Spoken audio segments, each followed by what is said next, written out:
following is from fall 2010 Math 112 Test 3.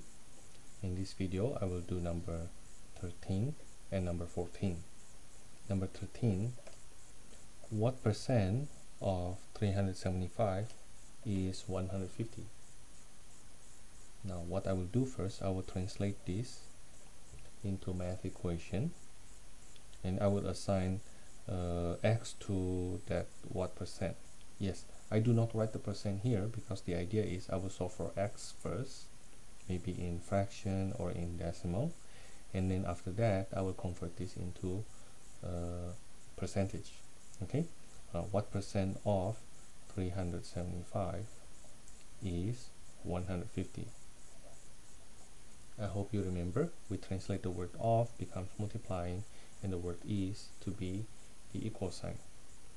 Now then, to solve for x, I will divide the other side by 375. So on the right hand side I get 150 over 375. Now from here, if I want to convert this to percentage right away, I can by multiplying by 100% right away. Now some people may prefer to convert this to decimal first. That's also okay, but in my opinion, I think it may be easier for us if we convert this, we reduce this because both of them multiple of 25, right? So 150, if I reduce by 25, that will be 6, and 375, if I reduce by 25, that will be what will that be? Let's see, 375 divided by 25, that will be 1 for 25, and then 1, 2, 5, that's 5 here.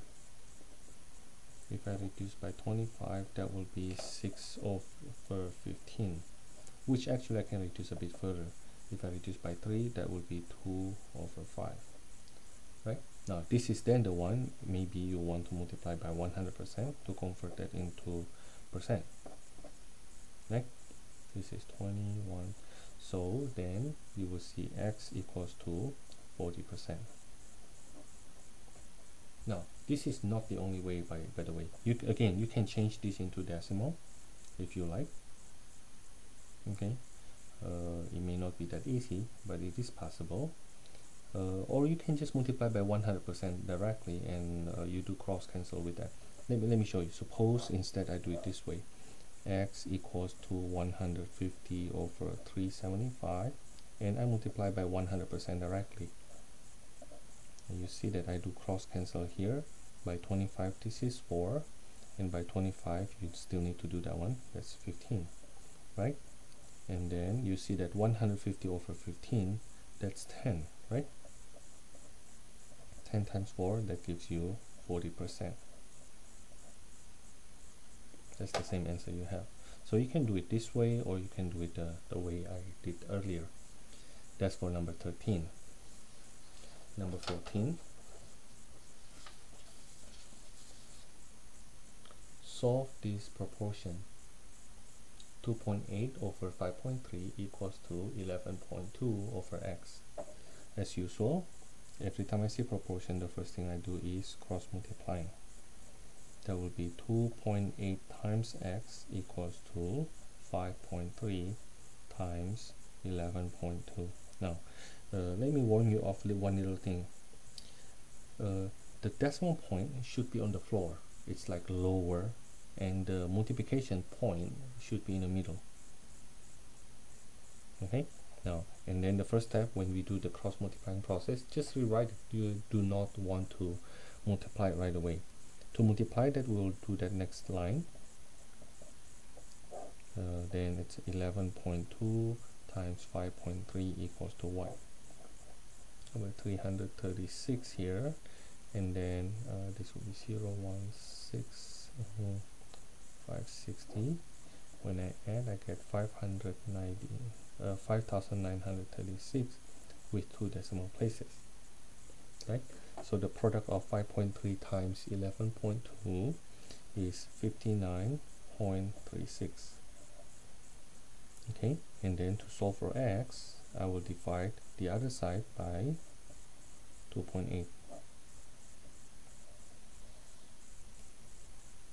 Now, to divide this, I will need to first move the decimal point once to the right to make it a whole number for the divisor, then rewrite it 593.6 divided by 28.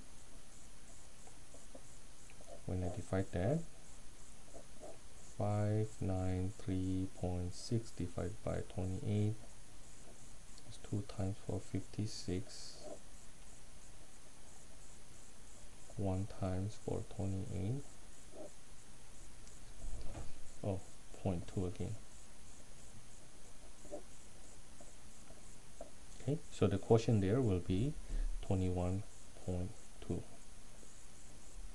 Okay, now remember, when you do proportion, it may look tedious, but it may be easier. It will be easier for you to do it one step at a time. Okay, now let's review this again. First, I do the cross multiplying, which is a rewriting process, and then I multiply what I can multiply. Right, I do it aside, and when I divide, since I divide by a decimal number, I will move the decimal point the same direction, such that the decimal point, the denominator becomes a whole number, and then from there I divide again to get the value of x that we need. This is from fall 2010 Math 112 Test 3, number 13 and number 14. This is my number 13 here. That's number 14, and this is number 13. Okay, that's number 13 there.